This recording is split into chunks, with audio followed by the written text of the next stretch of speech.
Em suas 39 primeiras edições, nosso congresso foi presencial, com grande sucesso. Veio a pandemia. O desafio de realizá-lo à distância mostrou-se uma oportunidade. Aprendemos a tirar partido da internet e repetimos o sucesso. Agora, para nossa imensa alegria, o pior da pandemia parece ter passado. Assim, podemos voltar a nos encontrar. E vamos comemorar isso no maior centro de negócios da América Latina, na cidade de São Paulo. De dura poesia concreta e discreta beleza. Do ano que se comemora o centenário da Semana de Arte Moderna de 1922. Frente a acontecimentos recentes no mundo das artes, como os NFTs, e frente à perspectiva de realidade virtual e a realidade aumentada virem a fundar uma nova internet, certamente teremos muito o que discutir.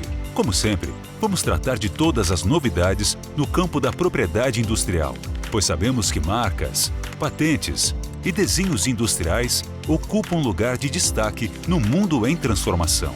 E vamos festejar a possibilidade de voltarmos a nos ver frente a frente. Depois da experiência remota bem-sucedida, quem, por qualquer motivo, não puder estar em São Paulo, não ficará excluído de nosso congresso e poderá interagir com os presentes. Todos poderão assistir a todas as sessões simultâneas no momento que convier, pois o Congresso Internacional da ABPI de 2022 será híbrido, como os novos tempos estão a permitir, e todas as sessões ficarão disponíveis na internet como desejam os nossos associados. É um novo desafio, mas estamos confiantes no sucesso. Afinal, São Paulo sempre foi palco de imensos desafios, da expansão de nosso território à independência, do sucesso de nossa indústria à grande revolução verde que impulsiona o Brasil, e da afirmação de nossa cultura e nossas artes. A fronteira agora é no universo virtual e no ambiente de negócios que nele se constrói, totalmente dependente da melhor regulação possível da propriedade intelectual. Se preparem para as discussões instigantes do Congresso Internacional da Propriedade Intelectual da ABPI. Será uma grande confraternização. Não perca!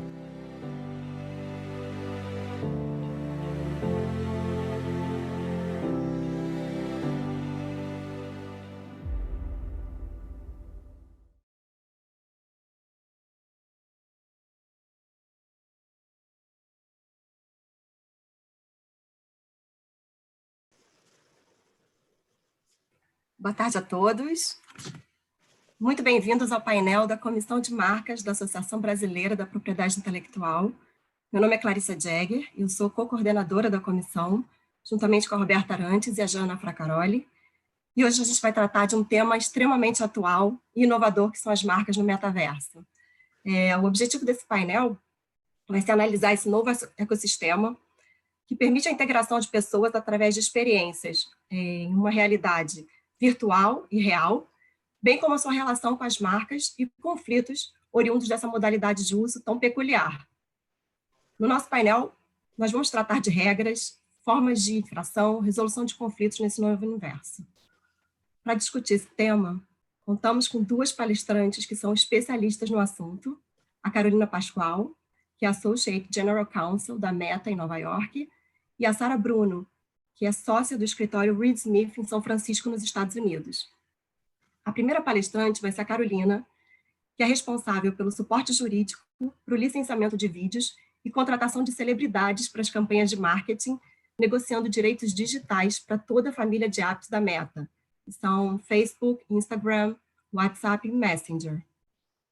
Anteriormente à Meta, a Carolina foi vice-presidente e Associate General Counsel de empresas de entretenimento, HBO e DirecTV, e também para a empresa de moda Kate Spade. A Carolina é formada em Direito pela USP, onde ela também fez um mestrado em Direito Internacional, e ela também tem um LLM na Universidade de Chicago. Carolina, seja muito bem-vinda ao nosso painel. A partir de agora, a palavra é toda sua. Muito obrigada. Um prazer estar aqui falando português com todos. Vamos lá, eu tenho uns slides, vamos começar. A ideia é eu dar uma apresentação geral do que é o metaverso e do que a gente está falando exatamente. E daí a Sara vai entrar em temas muito mais específicos do que eu sobre as marcas.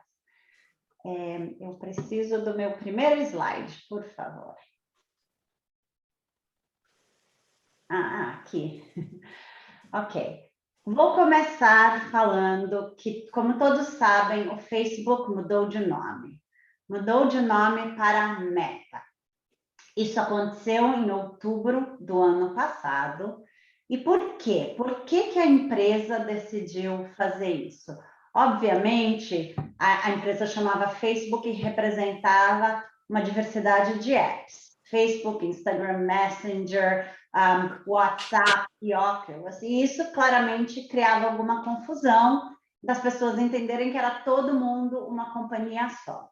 Então, a ideia principal foi unificar em um novo nome que representasse toda essa família de apps. Daí, eles passaram a decidir qual vai ser o nosso nome.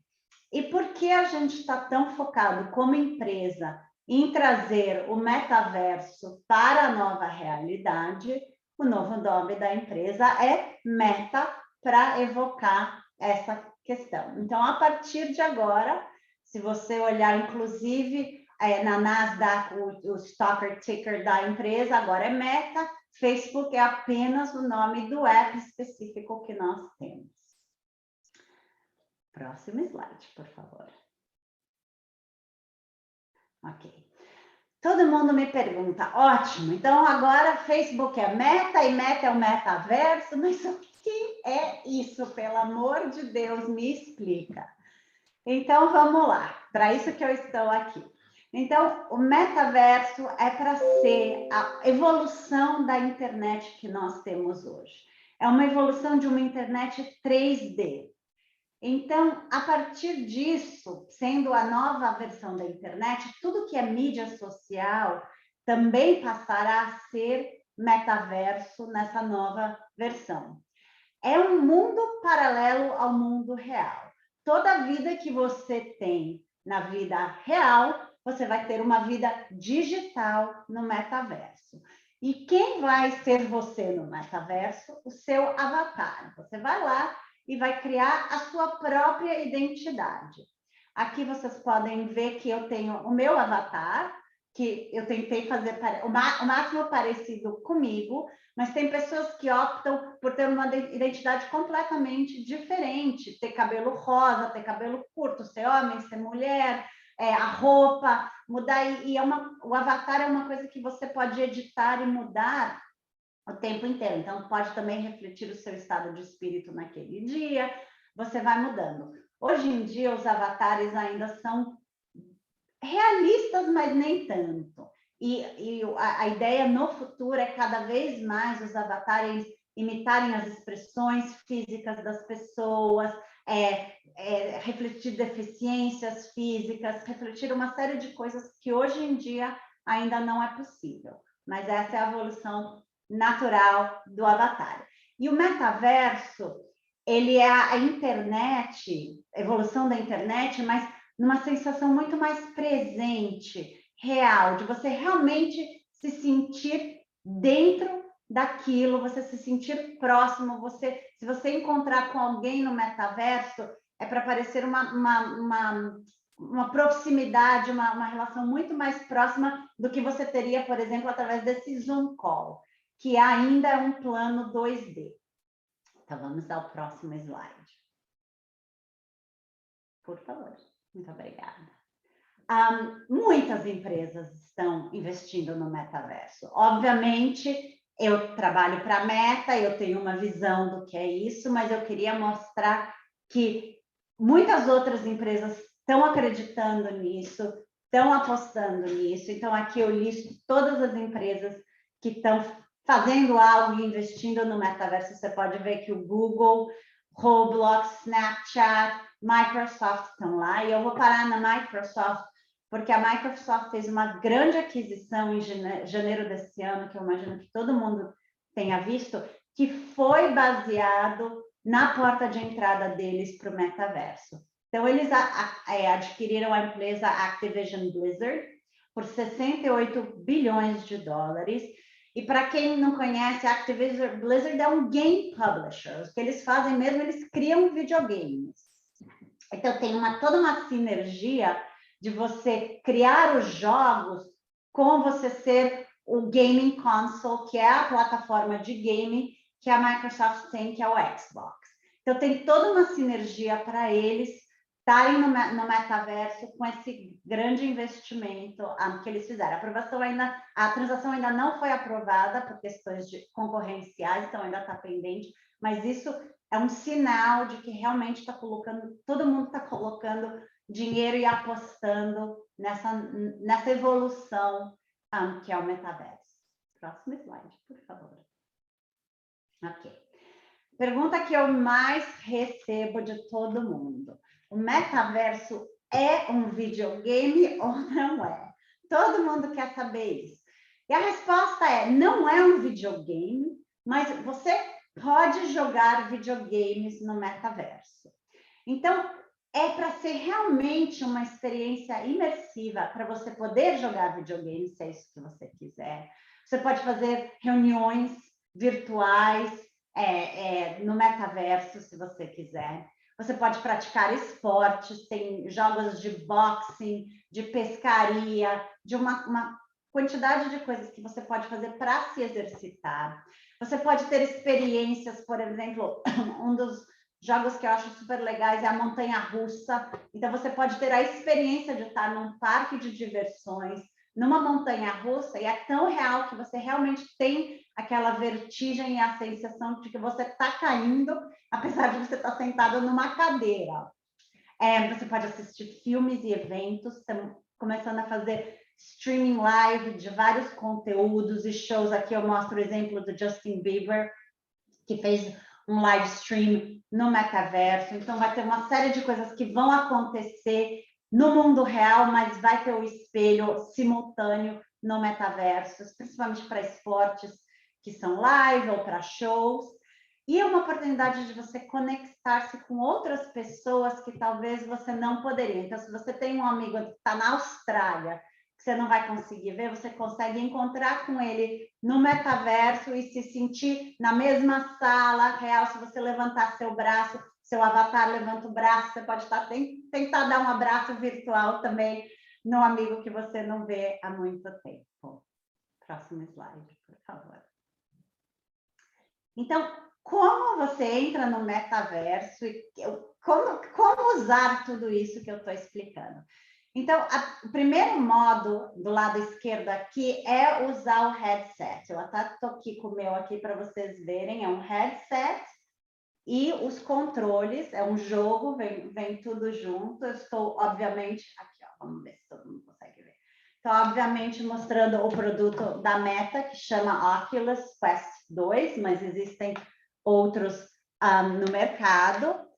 Você pode também entrar no metaverso através da realidade aumentada, né? Augmented Reality, AR, que eles chamam, que são os filtros. É uma coisa que o Snapchat já faz há muito tempo, esses filtros, e é bem esse conceito de você ter algo, Pokémon Go, aquele também era assim, aquele jogo, esse conceito de você ter essa sensação 3D, ou os Smart Glasses, que são os que filmam, gravam, fazem tudo, que a versão original foi aquele Google Glasses, que não deu muito certo, mas tem outras versões. Aqui na foto eu estou mostrando a parceria da Meta com Ray-Ban, que chama Smart Glasses, chama Ray-Ban Stories, mas existem outros no mercado também. E esse óculos tem um botãozinho que você bate do lado e você grava, você filma, você consegue ter experiências virtuais também nele. Desculpa, esse é meu gato. Próximo slide. Ok. Aqui eu tenho 2 vídeos que eu quero mostrar para vocês na prática como vai ser, mas eu vou falar do meu último slide primeiro e aí depois a gente volta para ver esses vídeos. Meu último slide é sobre todas as oportunidades de negócio que estão surgindo no metaverso e que são, eu falei das empresas que estão investindo para construir o metaverso, mas aqui eu quero falar um pouco mais do que empresas que não são empresas de tecnologia podem fazer para entrar no metaverso, aproveitar o metaverso para fazer negócios como a internet é hoje em dia. Então, nós estamos falando muito de imóveis, né? Real estate, imóveis no metaverso, e as pessoas poderem comprar, estão planejando cidades como Manhattan, você pode comprar um prédio na Quinta Avenida no metaverso. Todo o sistema de NFTs, que é muito interessante, que eu acho que talvez a Sara vai falar um pouquinho mais, então não vou entrar muito nisso, mas imagina uma arte, uma coleção de arte virtual, que você tem uma galeria, que você pode ir comprando vários artistas e expor todos eles na sua casa, no metaverso. Estamos fazendo parceria com empresas de moda para roupas, para os avatares usarem roupas da Gucci e da marca da sua preferência. Então, seu avatar também vai poder ser tão estiloso quanto você na vida real. NBA, aqui o exemplo é o NBA já está começando a fazer streaming dos jogos ao vivo no metaverso, que é aquilo que eu estava falando antes. E agora, muitos dos engenheiros de software que estão acostumados a desenvolver software normal já estão começando a se qualificar e a se especializar para poder também entrar no metaverso. E a ideia é que o metaverso é uma plataforma aberta. Então, todo mundo pode vir e construir o seu mundo, a sua experiência no metaverso. Não é uma coisa fechada que só algumas empresas de tecnologia poderão ter acesso, é realmente para ser descentralizado, e por isso que ele roda no blockchain, para realmente ser algo descentralizado que todo mundo tem acesso. É isso.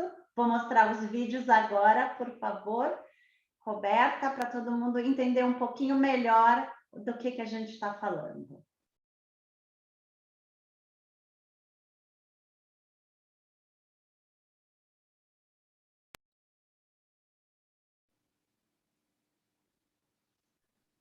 Estão vendo o vídeo?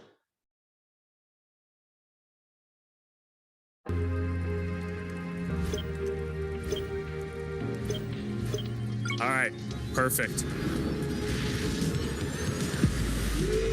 Boy. Oh, hey, Mark. Hey, what's going on? Hey, Mark. Hi, Mark. What's up, Mark? Whoa, we're floating in space?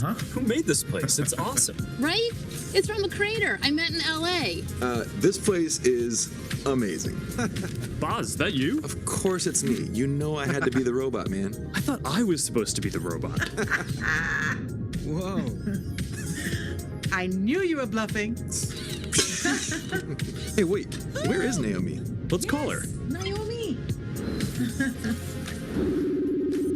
Hey, should we deal you in? Sorry, I'm running late, but you've got to see what we're checking out. There's an artist going around Soho hiding AR pieces for people to find. 3D street art? That's cool. Send that link over so we can all look at it. This is stunning. Okay, that is something. That's awesome. Oh, I love the movement. Wait, it's disappearing. This is amazing. Hold on. I'll tip the artist and they'll extend it. Wow. Brilliant. If you guys like it here, I have another room that you're going to love. Check out this forest room. Huh, let's see it. Koi fish that fly? That's new. This is wild. Hey, one sec, Boz. It's Priscilla. Hey, you have to see this. Beast is going crazy. Oh, I love that guy. We've got to show that to the kids. Can you also send that to my dad? I'll message him. All right, see you at home. This place is great, Boz, but there's something I got to get back to.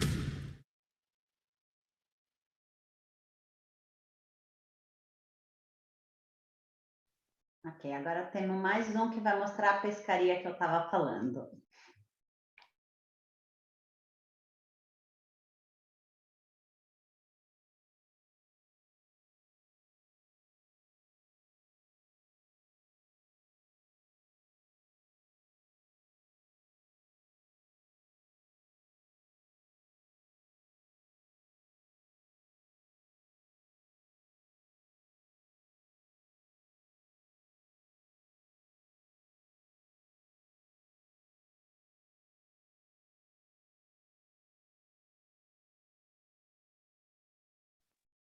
Se não estiver indo, não tem problema. Uma coisa que eu vou falar do último vídeo, que vocês viram É como misturar a realidade virtual com a física ao longo do metaverso. So I live in St. Louis. Carson lives in California. We're so distant and don't get to see each other. I miss my dad so much. How you doing, Car? Dad's in the room. When it comes to fishing, I annihilate my father. Oh, my land! Try not to show me up too bad. It's nice that we're actually doing something together so far apart from each other.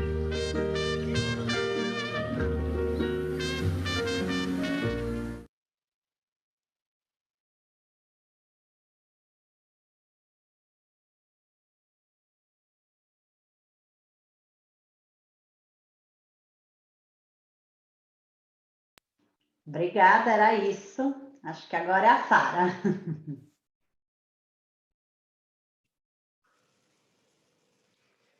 Hello, everyone, and thank you for that. That was so interesting. Thank you all for having me here today. I am located here in San Francisco. I'm with the law firm Reed Smith, as previously mentioned, and my practice focuses on the intersection of intellectual property and technology. So that's, of course, a lot of metaverse issues right now.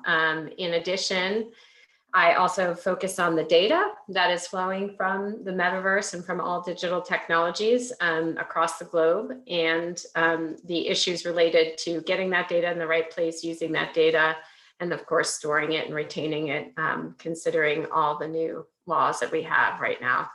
Appreciate you bearing with the translation. I hope you like my manly voice as it comes out translated. And I think we can go to my first slide at this point. I'll start sharing, Sarah. It's a pleasure to have you here. And Great. I'll also invite our attendees to send questions as they wish. So we can have an open discussion in the end. So start sharing your slides. Just a second. Great.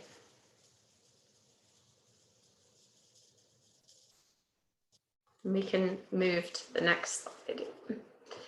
So if you didn't understand why the metaverse from Carolina's very interesting chat, I wanted to focus more on the intellectual property issues that we see related to the metaverse and why brands and companies would start to dabble in this. And when they are starting to dabble in the metaverse, thinking through the different potential risks associated with it from an intellectual property standpoint, and how to prevent and mitigate those risks by ensuring that they're using the IP properly and or protecting it prior to entering the metaverse.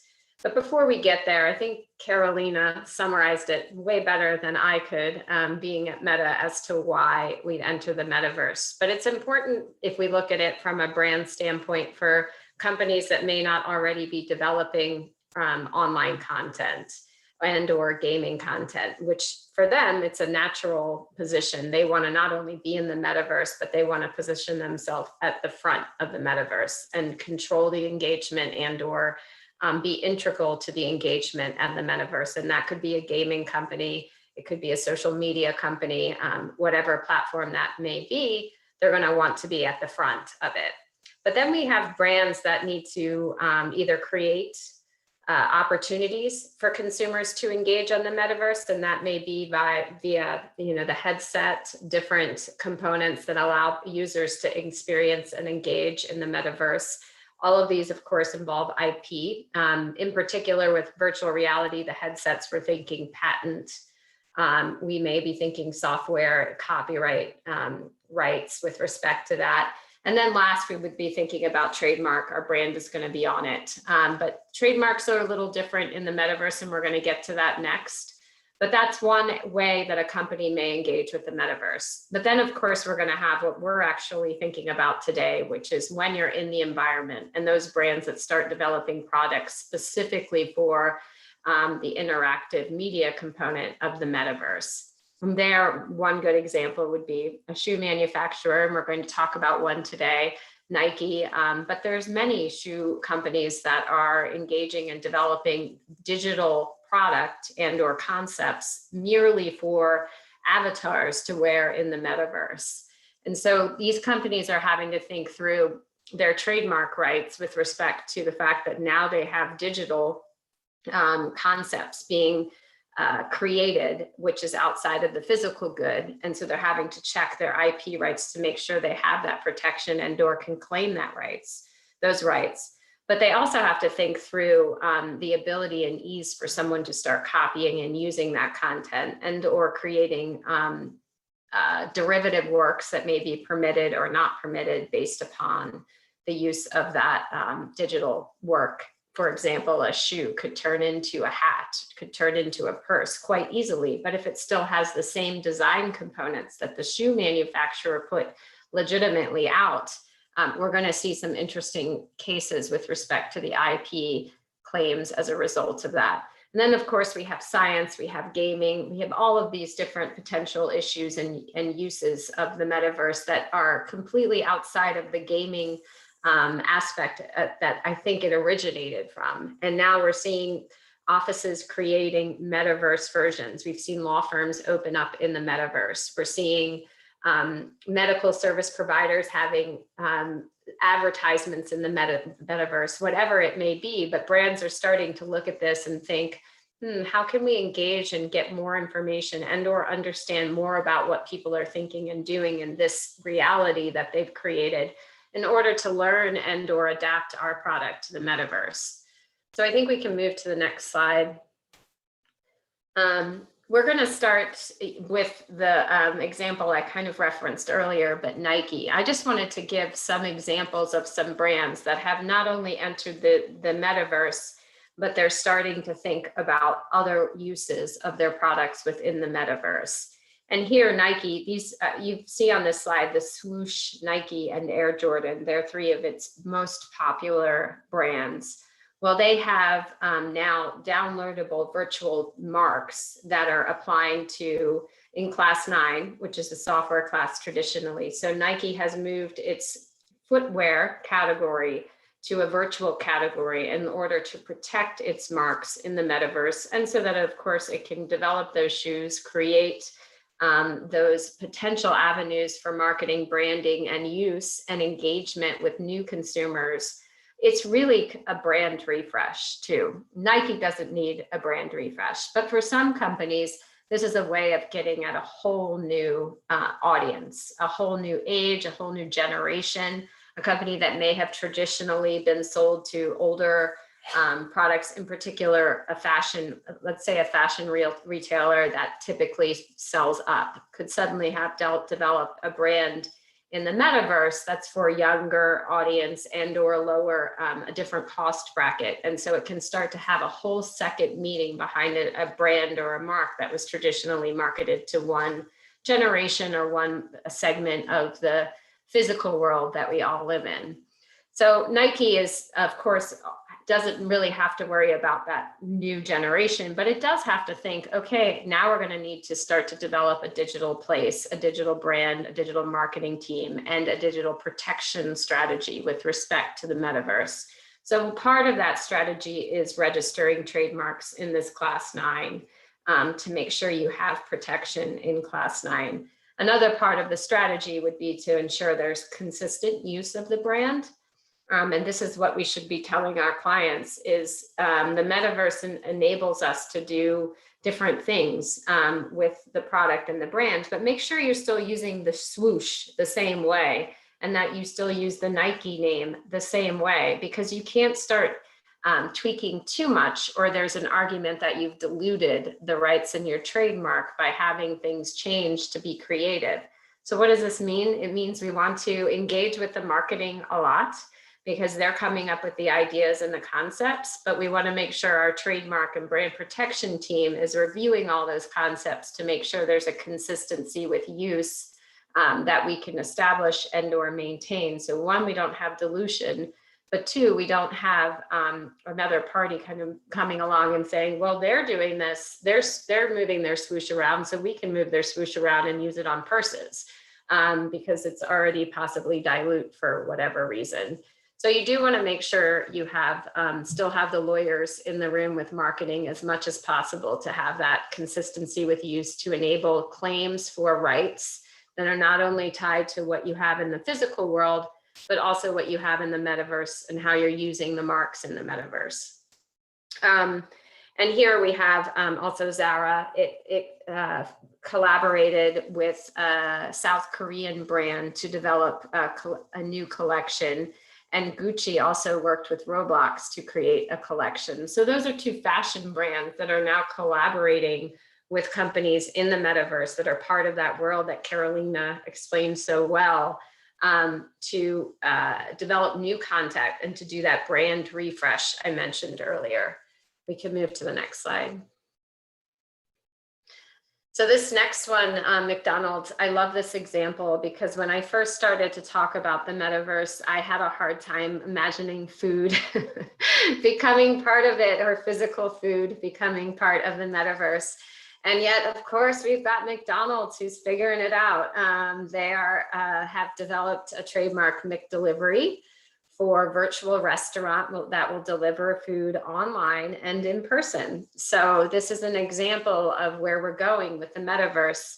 One thing I will say with the metaverse is this is something that at least here in America makes sense, and you all can tell me if it doesn't make sense, but I like to think of it as the first mall that we had here in America, which was in the 1950s when it was the first time you could go to one place and have food, go to the movies, go shopping, get your nails done.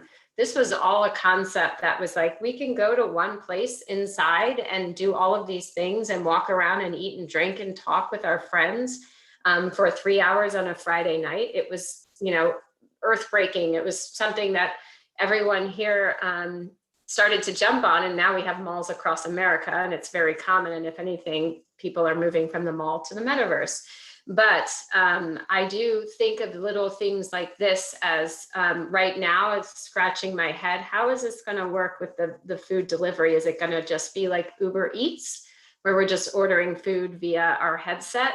Or is there going to be something more to it that makes me feel like I'm having this virtual experience as I enjoy my hamburger from McDonald's or whatever it may be?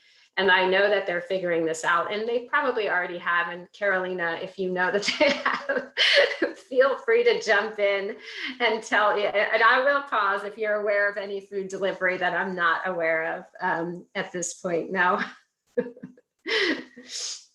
I am as curious as you are how this is going to be done.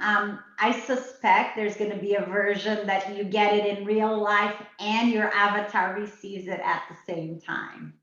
So that is what I'm thinking as well. And I would think it would be really cool if there was some sort of virtual component to the delivery that you receive, some sort of what we would call skin, but not a skin, but something that you could use to interact with your metaverse part of your reality while you're eating that burger. So, but these are all things that are being considered, and I may know a little bit more also because I have teenage kids that are teaching me more than I need to know about the metaverse. But still, this shows, again, we're focused on trademarks. We're seeing the pivot from these brands that were traditionally brick and mortar, now pivoting to develop concepts and ideas for the metaverse. So the takeaway here is, again, making sure there's a consistency with the use. And you see McDonald's is still using its MIC, the first part of its mark, which is very good from a brand perspective.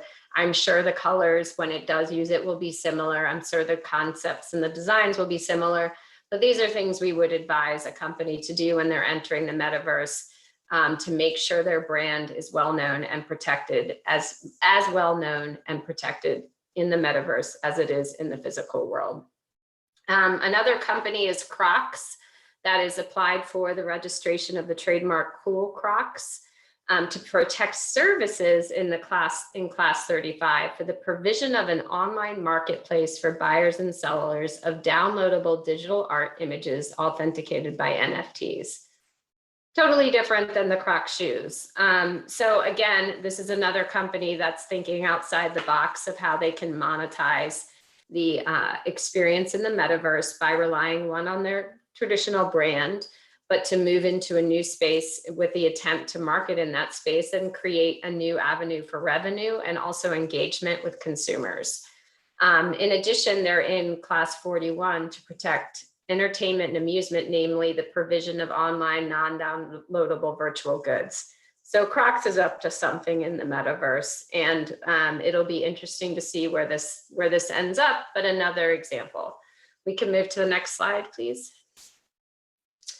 So I've already mentioned some of these considerations, but let's just remind the audience that what a trademark is at its essence, it's a source identifier. It's how when a consumer sees a trademark, they think it comes from that company. And when they see the word Meta, they think of the social media platform. Now, much more than that, but that is the point of a trademark, is to, when you see it, you think of what that company is pushing out to you, whether it be a physical product, whether it be a magazine, whatever it may be.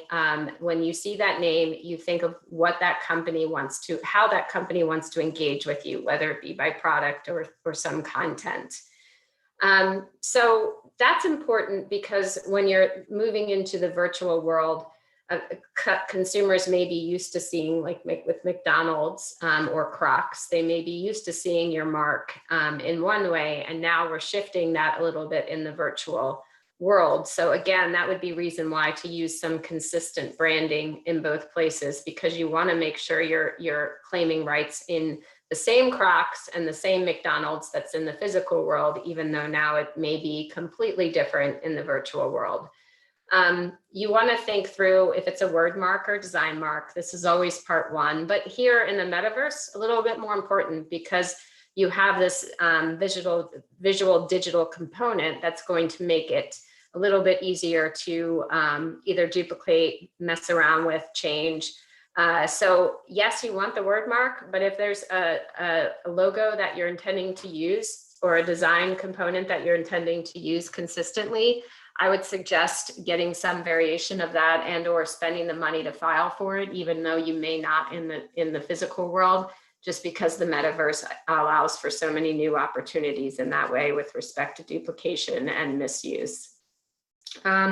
We mentioned this, you want to think about the physical products. I work with some cosmetic companies that are using the mark, of course, on physical products here in the US and are now having to shift to metaverse filings. And they need to think about, well, what are we going to actually be doing in the metaverse? Right now, maybe virtual try-on, but at that point, there's a lot of data issues with AI and collecting that sort of data to allow for virtual try-on. But virtual try-on is an opportunity. But then what are you filing for? You're filing for, a lipstick that's going to be virtual. So a software application or a digital, an application for a digital lipstick. And these are what companies are having to think about, or can they rely on their current lipstick filing in order to say it's broad enough to cover the use of it in the metaverse?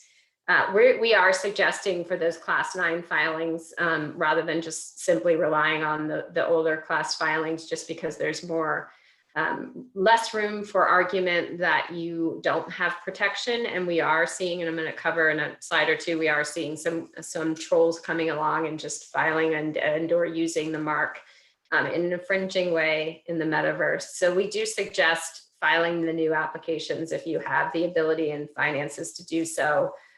We suggest you think a little bit downstream, like we saw with Crocs, thinking about if you have retail store services there, if you're going to have entertainment services, what if you decide to have a launch party with your makeup? And if so, should we be starting to think about entertainment services? What if you're going to invite a celebrity like Justin Bieber to come and sing at your party and or sing at the opening of your retail location? And that's such a hit that you decide that you're going to start to have parties every time you have a launch. And as part of the party, you start to award prizes and or have an interactive component where people are, messaging and or participating by creating user-generated content.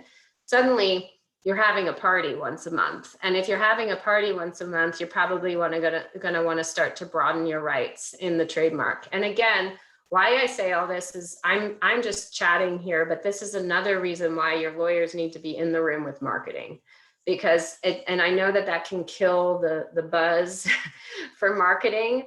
But if you have the right lawyers, they can be in that room explaining and engaging, and also not putting down these ideas, but saying, that's great, but let's just make sure we're making a list here so that we can see if we have protection so that we don't lose rights and or give away some great idea to some company who does it a little bit better.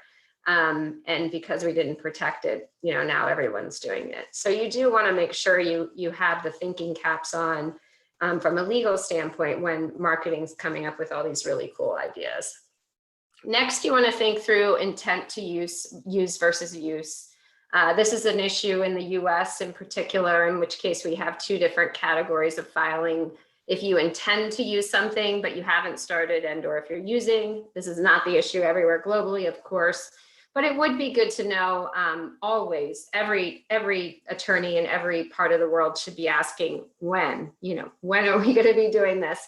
Because it definitely impacts the filing strategy, no matter where you sit and what country. So that's just, and again, when you're in those meetings with marketing, that's question number 3 is what's the plan? When's the launch? When are we doing this? And then your goal is to figure out what works best in your country with that time frame.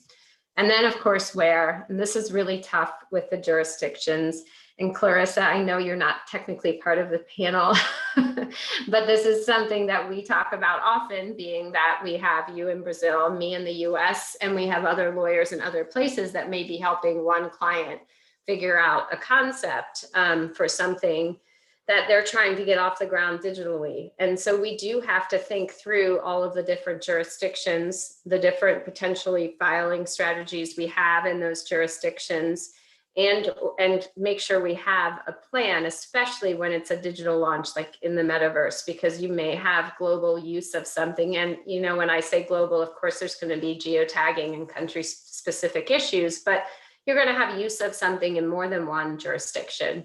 And so you want to make sure you're talking to marketing about where is this going to be, what consumers do we expect to be engaging with it?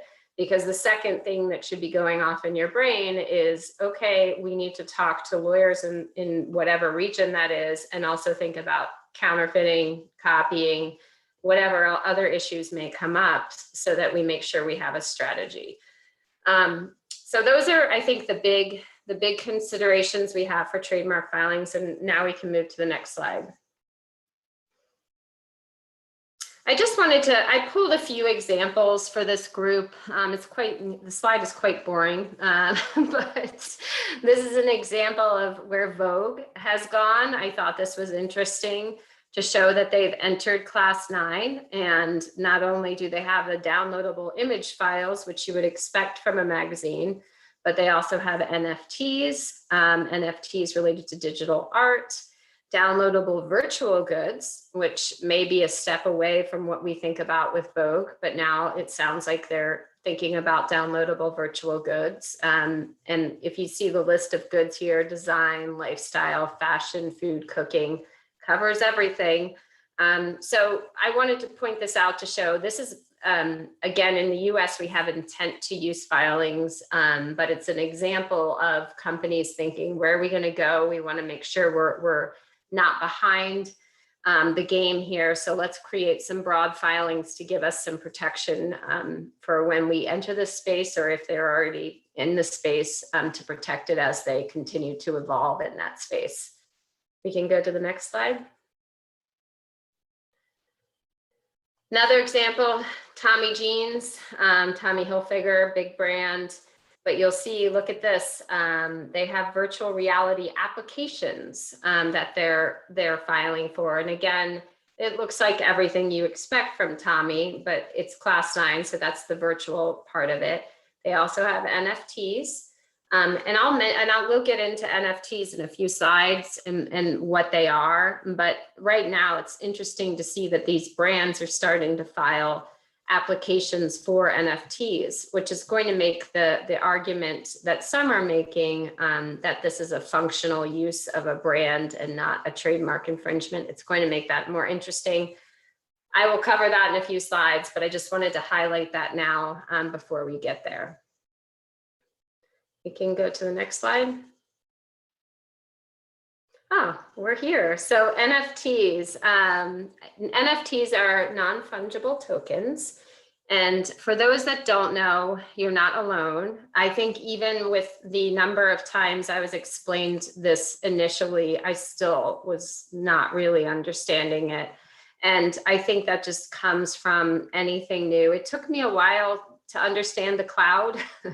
What, 15, 20 years ago, I was like, with the cloud, and then now to me, the cloud is something that I can't even believe I didn't understand at one point. The similar with the internet and Google, way long time ago when I heard about Google, I was like, what is Google? I don't understand it.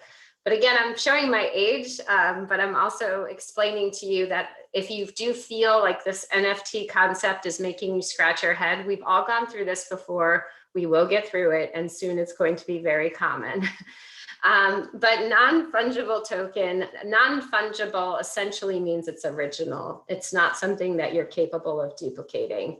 So when you think of that, you want to think of artwork.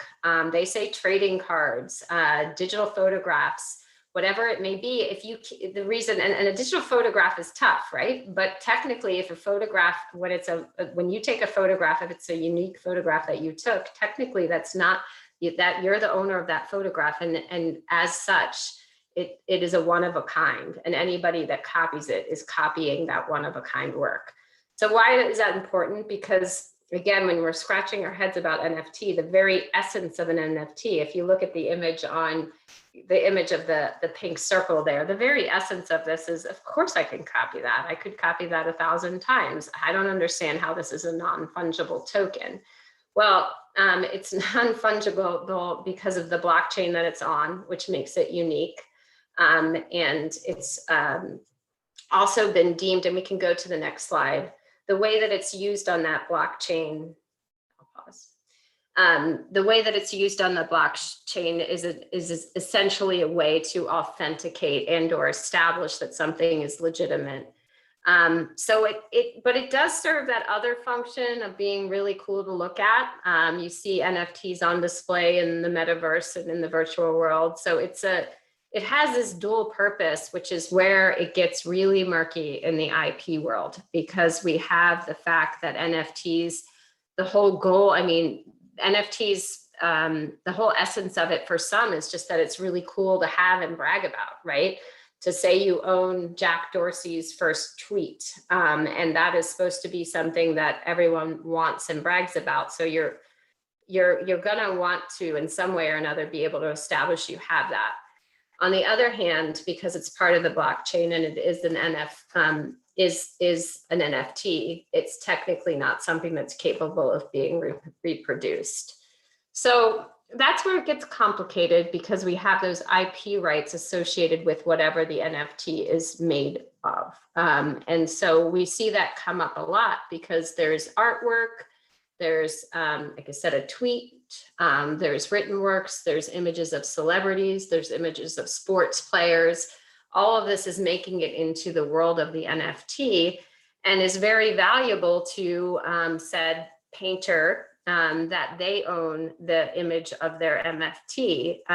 But then if they're realizing if someone wants to buy it, they could make a lot of crypto as a result of that sale. And so they're saying, well, I'll sell it. And then whoever buys it does own the original, and that's the only one. But what you have to think about is the fact that that painting may be hanging on the wall in someone's house otherwise. So there's that element of this being this new work, one, but two, even though it is the painter that painted that original work still owns the rights unless it gives it away as part of that NFT. So we still have copyright issues with respect to NFTs that we have to think about. And we do have trademark issues as well, because as we all know, trademarks can be, there can be rights in the design and or there could be a mark or a logo on an NFT, in which case that could cause a problem. So we can move to the next slide. I already covered this, but I will say that one part of the NFTs, if I didn't make this clear, is that it's a way, it's like a certificate of authenticity, essentially for a work. So while I mentioned the painting on the wall, the NFT could just be the certificate of authenticity related to that painting. So there's this component to it that's almost like the title for a house back long time ago when it was a piece of paper that you kept in your drawer. And that's what the point of an NFT is. So why does this matter? And I wanted to pause on this is because it's the functional part of an NFT. And as IP practitioners, we all know that once you get into the world of function, we start to think that trademarks can't be trademarks and copyrights can't be copyrights, because that functionality component has always been a problem in those two spaces, not patent, but in copyright and trademark. Functionality can limit the rights and or eviscerate the rights if something is deemed to be functional. So we can go to the next slide.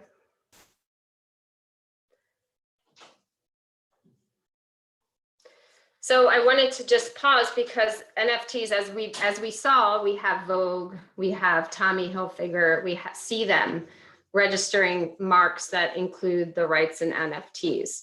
Well, this is new, and we have other brands that may not have jumped on it as quickly, and or if they did, they still had problems. But we have that in particular with Hermes. Their Birkin bags were created. An individual named Nathan Rothschild created a virtual Birkin bags, and he put, you'll see there's, you can't really tell from the image, but there's some fuzzy hair on there. It's meant to be a comment on the use of, well, this is what he's saying in his filings. Who knows what he thought when he actually did it. But it's meant to be a comment on the use of animal products in Birkin bags. And so this is what he says, is that it was also potentially free speech, making a comment about the use of animal products in these fancy bags that are sold for a lot of money.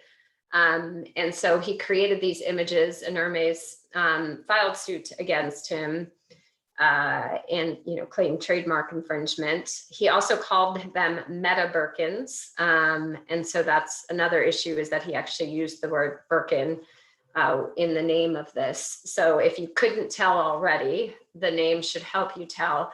We'll see what happens with this. As I mentioned, his response to it seems akin to a free speech or First Amendment or parody that we have here in the US, where again, you're making a comment on something.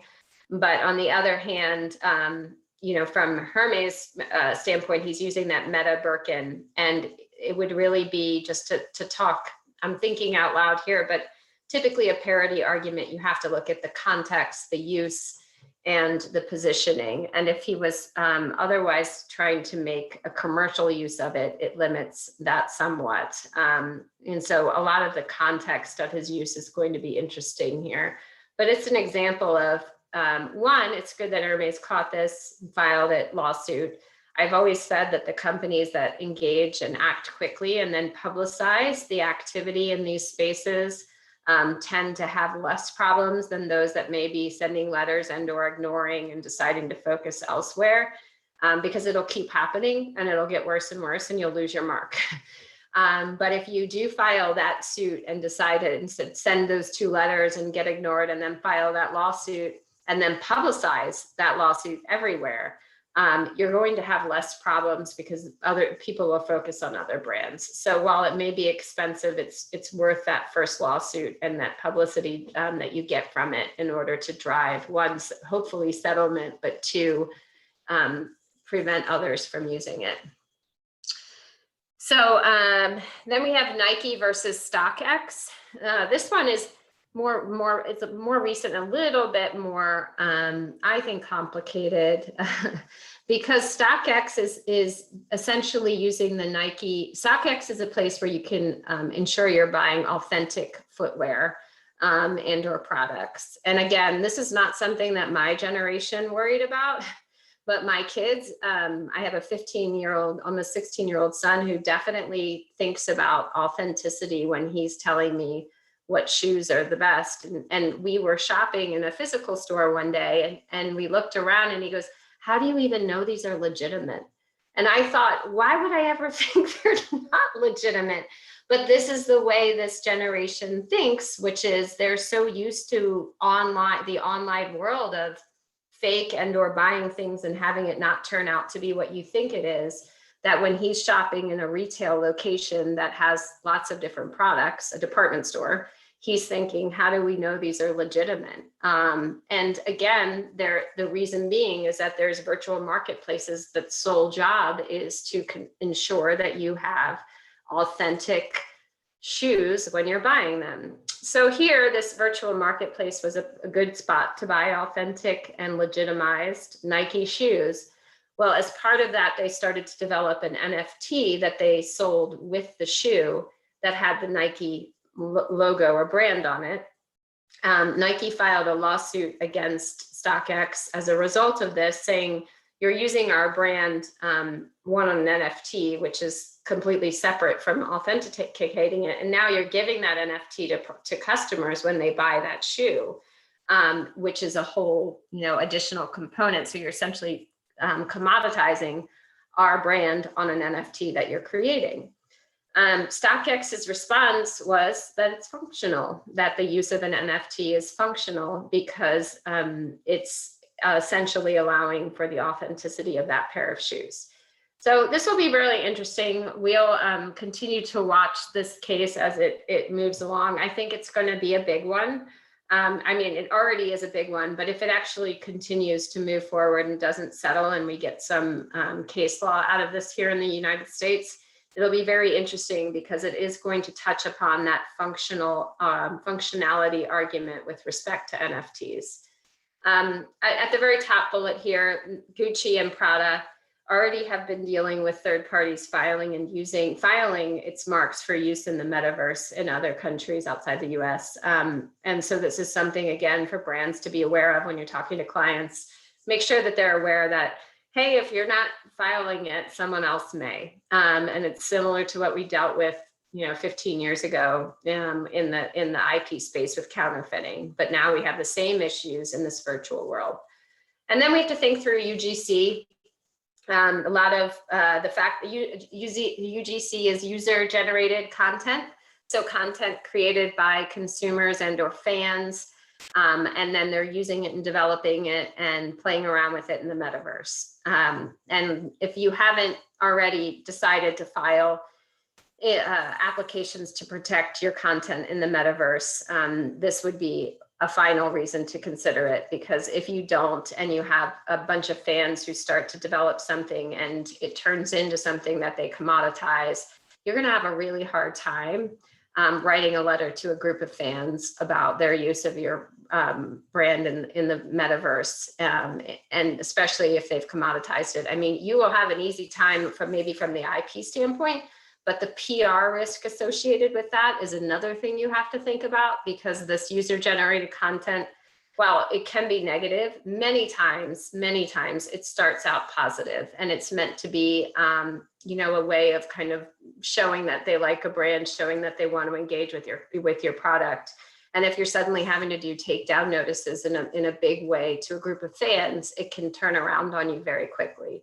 So this would be another reason to monitor, prevent, police the metaverse, and engage quickly to prevent misuse. I think we can move to the next slide. I already talked about this, so we can keep moving. This may be the end. Yes, this is the end.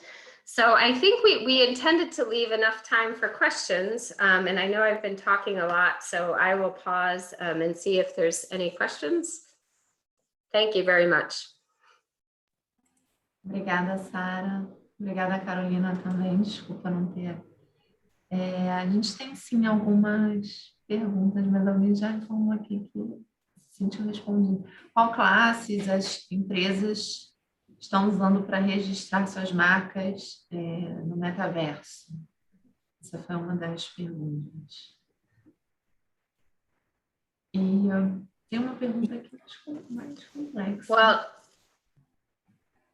I can answer the first one. The class that you should Should I answer? Yes. Yeah, okay.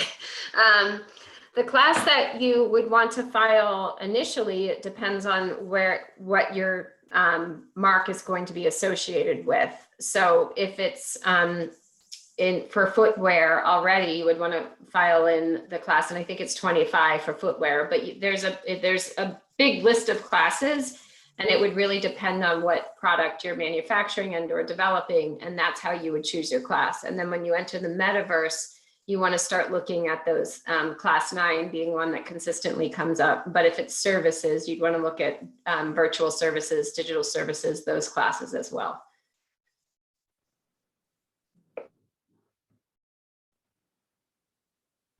Eu tenho uma pergunta talvez menos elaborada, mas talvez uma dúvida, uma curiosidade. Como, considerando o metaverso, né, como um espaço aberto de criação também, né, e a proteção à marca como uma proteção ainda territorial, né, talvez as marcas mais famosas tenham um conjunto de proteção um pouco mais forte, mas via de regra, né, a gente tem um limite territorial. Como é que ficaria essa dinâmica, né? Como é que a legislação poderia atuar para prevenir infrações no metaverso de marcas não registradas naquele território, né? Como é que vocês veem essa dinâmica futuramente?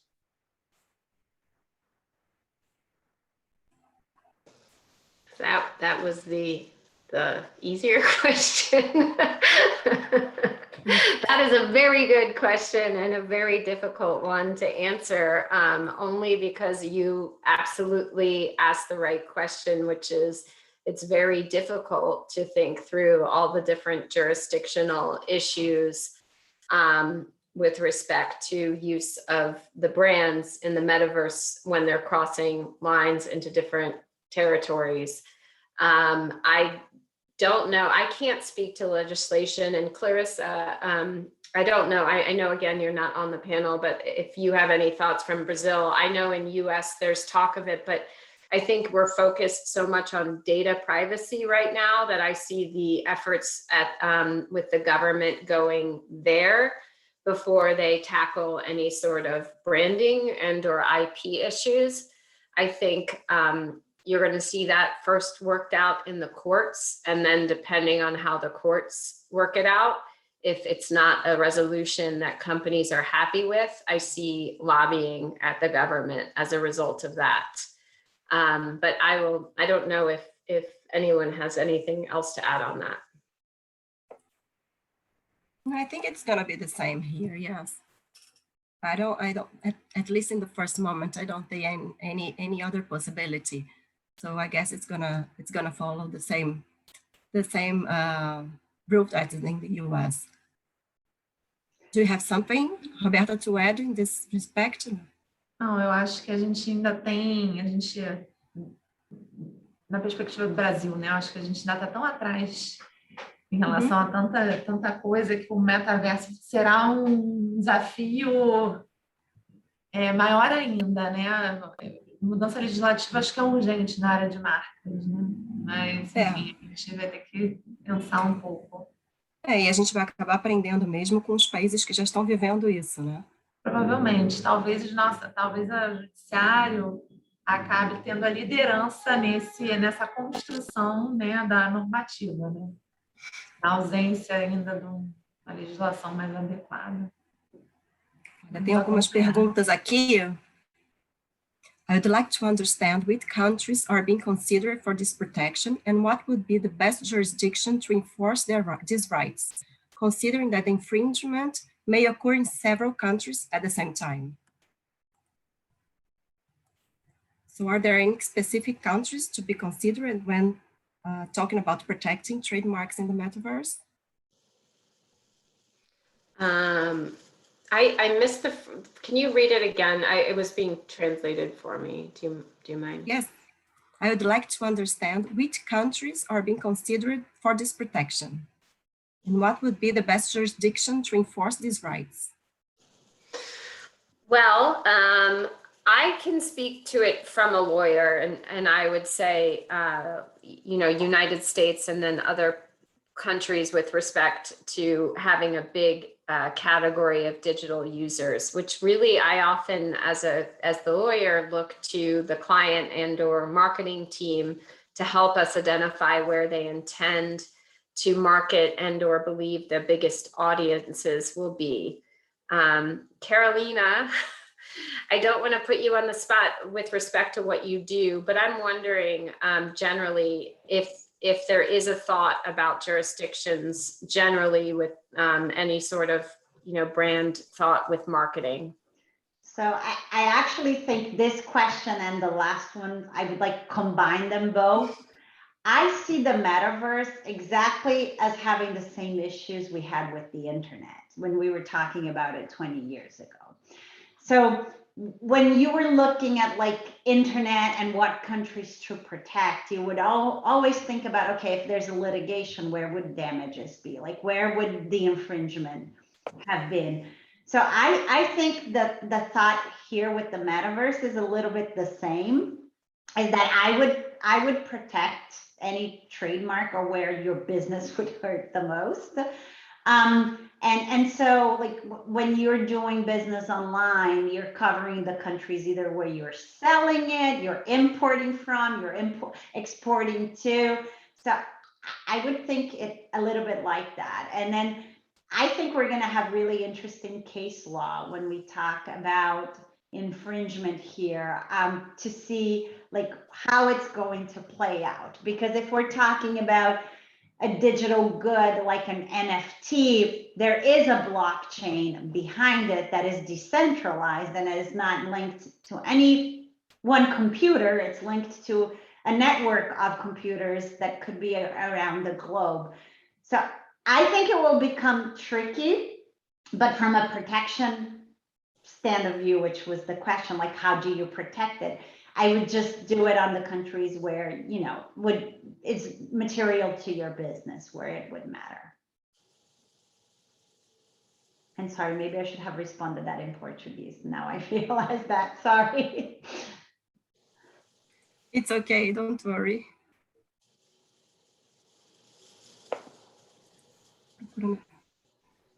Temos mais algumas perguntas. Tem mais perguntas aqui.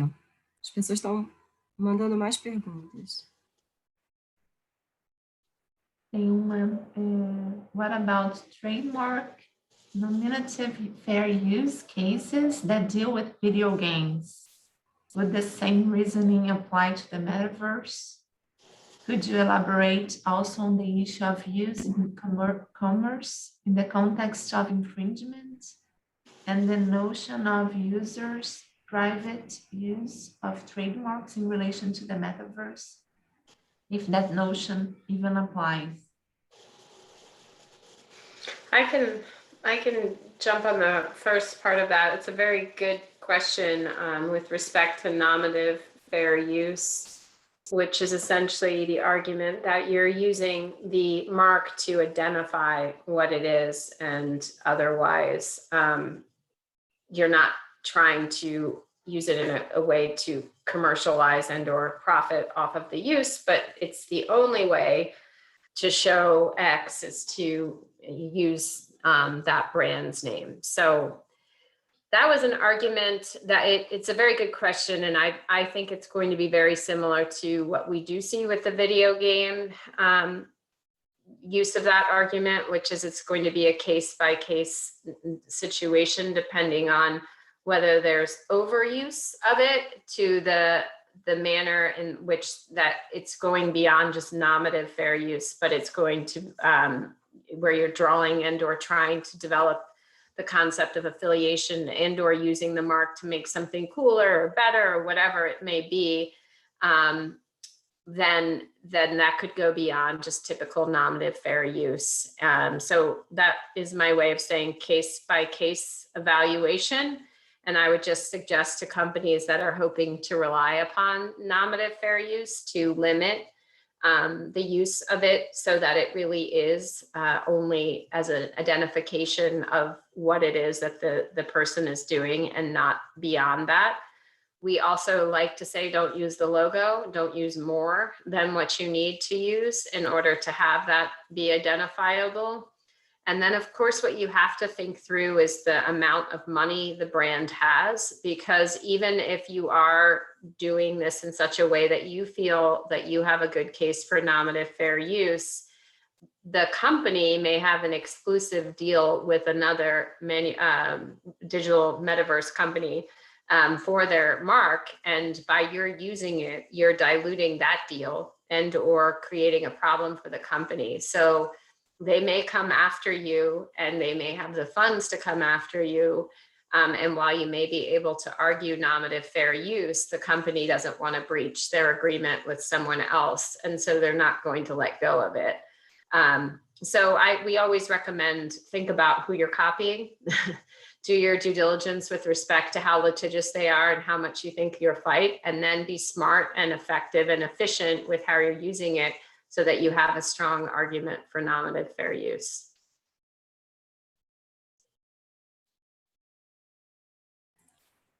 Here we can find a specific question for Sarah. Oh. Do you think the metaverse will strengthen to reinforce the concept of digital dynamic consumer for trademark infringement? Let's see. Do you think the metaverse is trying to straighten? I don't. Do you think this? Okay, I see the question. I think that's a very good question, and I think that there is a likelihood that it could reinforce it. But again, this is also new. I think we'll have to see how much the companies that are interacting in the metaverse care about this, and then what the courts do with respect to any filings that are made. I think Carolina made a good point which is that it's very similar to the internet when it first came out. And in the beginning, as you may recall, there wasn't much policing, and there was so much infringement because no one really thought it was, one, didn't even know how to police, two, didn't even know how to search.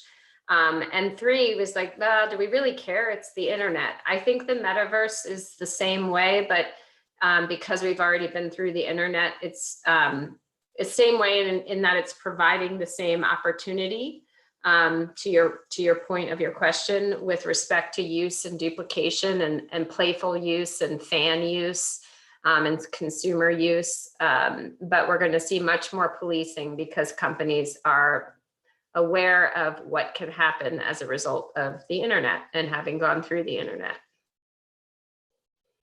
I hope that answers your question. That was a good question.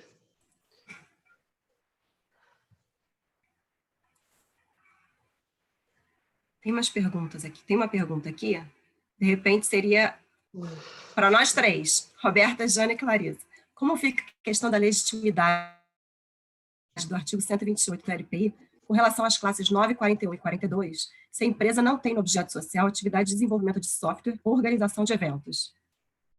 Bom, eu aconselharia o meu cliente a alterar o objeto social dele, se ele realmente tem intenção de proteger os produtos e serviços dessa classe no ABPI e atuar efetivamente no metaverso com esse tipo de atividade. Acredito que vocês tenham a mesma opinião. Eu acho sempre bem complicado, porque esse é um dos aspectos da lei que eu acho que precisa de uma atualização.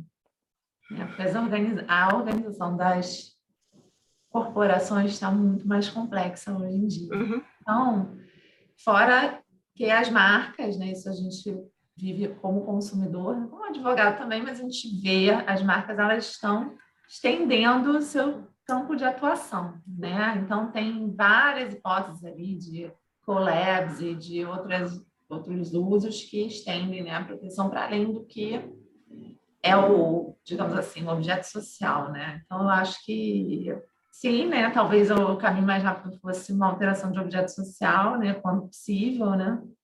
Mas eu fortemente acredito que a nossa legislação esteja muito ultrapassada nesse aspecto, que não vai acompanhar a evolução, a rapidez, né? dessas mudanças, né? E temos que ver também se o NPI aceitará, como ele vai experimentar esses novos depósitos, né? Se a gente vai fazer os depósitos nas classes que tem a ver com tecnologia, se não, né? Como é que vai ser a reação do NPI? Os primeiros depósitos já estão acontecendo, né? Algumas empresas já estão depositando com nas classes de tecnologia, nas classes e com o objetivo mesmo de ingressar no metaverso. Então, questão de meses, alguns meses, a gente já vai ter as primeiras decisões no NPI. Você está no mudo. Oh, desculpa. As jabuticabas, né, que são as peculiaridades no Brasil. Então, marca de certificação, a gente sabe que teve uma orientação para uma classe específica, se não me engano, 42, não é necessariamente a prática em outros países que têm marcas de certificação. Então, isso não podia ser relacionado ao produto ou ao serviço. Mas em outros países eles depositam na classe do que é certificado com marca de certificação, uma prática um pouco diferente. Então, não sei. Bom, essa pergunta, vamos esperar um pouquinho mais. Observar, tentar estimular um entendimento um pouco mais harmonizado com a prática internacional, né? Aguardar um pouco que a gente vai decidir. E tem uma pergunta aqui, qual seria a proteção mais adequada para os avatares do ambiente do metaverso? Eu posso responder essa. No fundo, o avatar é você como usuário que cria. Então, o que você vai criar é algo que possivelmente se espelha na sua imagem. Então, eu imagino para celebridades e gente que esteja no metaverso, haverá um direito de imagem, Rights of Publicity, aqui nos Estados Unidos, que, de novo, não é diferente com o que a gente já tem em videogames, por exemplo, do FIFA World Cup, que faz a imagem dos jogadores famosos. Já existem esses direitos de imagem virtuais. Então, esse é o seu avatar em si. Mas lembra que seu avatar vai usar roupas, bonés, tênis, coisas que terão marcas de terceiros, possivelmente. Então, eu acho que aí a gente aprende muito com os adolescentes e com quem tem filho com 8 anos para cima que joga Roblox, que joga esses videogames, vai saber que é o que eles chamam de skins, que você vai lá na lojinha virtual do videogame e compra aquele boné da Nike para o seu avatar usar, compra a jaqueta da Adidas. Então, haverão várias coisas em torno do avatar que não serão... o direito de imagem não vai se estender mas o avatar em si, eu acho que a gente consegue, possivelmente, se for uma pessoa famosa, uma celebridade, proteger sim. Se não, no fundo, ele é um código de computador, né? O avatar é um software, é um computer code que tem alguém por trás programando. Então, também tem isso por trás dele.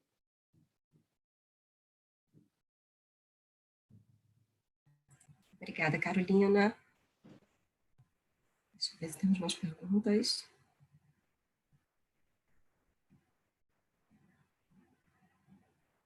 Acredito que as apresentações foram muito claras, porque não tem tantas perguntas aqui. Mas realmente foram excelentes. Foram muito, muito boas. Espero que não seja o contrário, que ninguém entendeu nada do metaverso, por isso que não tem pergunta. Não, eu entendi, então foi ótimo. Olha, eu saio daqui mais feliz, porque é um grau de abstração realmente muito grande, né? Abre a cabeça, né? Entender como essas relações vão se estabelecer, né? A história lá da pesca, né? Você fica assim, nossa, como as relações humanas serão impactadas também por essa nova realidade. Vai muito além, né, da nossa... A gente fez uma fatia aqui, estamos preocupadas com marca, um pouquinho de direito autoral, mas a coisa vai muito além, né? Uma nova forma de interação. Relações interpessoais. Completamente. É incrível.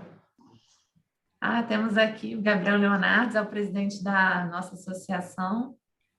Oi, pessoal. Agora que está terminando, eu queria só aproveitar para agradecer muito a Sara e a Carolina pelas apresentações. e agradecer a Roberta, a Clarissa, a Jana por todo esse esforço em organizar. Queria lembrar a todo mundo que ainda continuamos com as nossas reuniões amanhã e depois. Está sendo um show, uma pós-graduação em propriedade intelectual em uma semana, né? Porque estamos com todos os temas sendo tratados.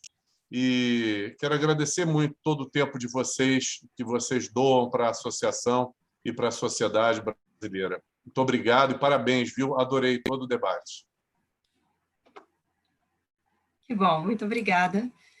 Realmente foi excelente. Tenho muito que agradecer em nome da toda a Comissão de Marcas, a Carolina, a Sara, que realmente superaram as nossas expectativas e fizeram um painel muito enriquecedor e muito esclarecedor para todos os participantes. Muitos elogios chegando, então, parabéns de todos nós. Muito obrigada. Thank you very much, Sara. Muito obrigada. Thank you. Bye-bye. Tchau, tchau. Obrigada, Carolina. Obrigada, Sara.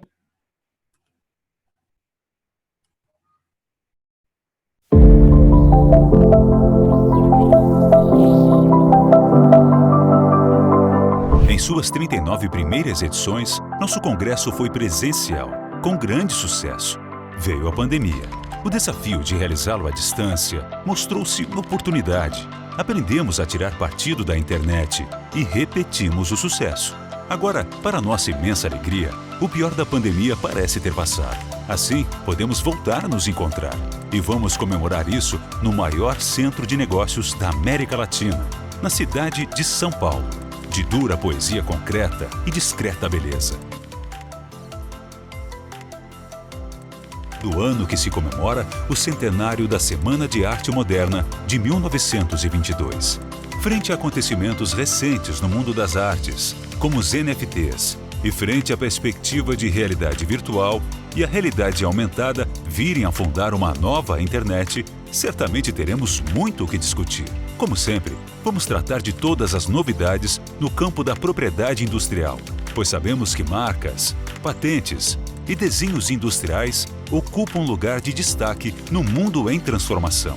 E vamos festejar a possibilidade de voltarmos a nos ver frente a frente. Depois da experiência remota bem-sucedida, quem, por qualquer motivo, não puder estar em São Paulo, não ficará excluído de nosso congresso e poderá interagir com os presentes. Todos poderão assistir a todas as sessões simultâneas no momento que convier, pois o Congresso Internacional da ABPI de 2022 será híbrido, como os novos tempos estão a permitir, e todas as sessões ficarão disponíveis na internet como desejam os nossos associados. É um novo desafio, mas estamos confiantes no sucesso. Afinal, São Paulo sempre foi palco de imensos desafios, da expansão de nosso território à independência, do sucesso de nossa indústria à grande revolução verde que impulsiona o Brasil, e da afirmação de nossa cultura e nossas artes. A fronteira agora é no universo virtual e no ambiente de negócios que nele se constrói, totalmente dependente da melhor regulação possível da propriedade intelectual. Se preparem para as discussões instigantes do Congresso Internacional da Propriedade Intelectual da ABPI. Será uma grande confraternização. Não perca!